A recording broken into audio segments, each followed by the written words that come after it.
এই যে আজকে আমাদের ছোট মাছ দিয়ে চচ্চড়ি হবে রাত্রিরে এবং সেহরি রাত্রে খাবার জন্য।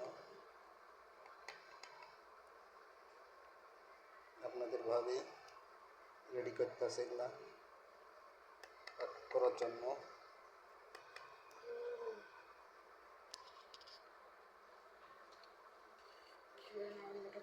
এবারে যে এইদিকে বেগুনি ভাজার জন্য বেগুনি রেডি করা হয়েছে।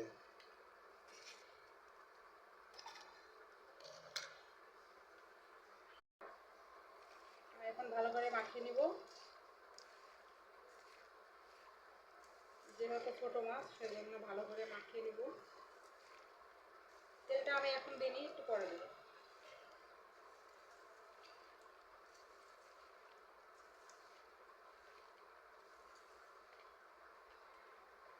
ছোট মাছ আমার ভীষণ পছন্দ, এই জন্য আজকে ছোট মাছ রান্না করা হবে।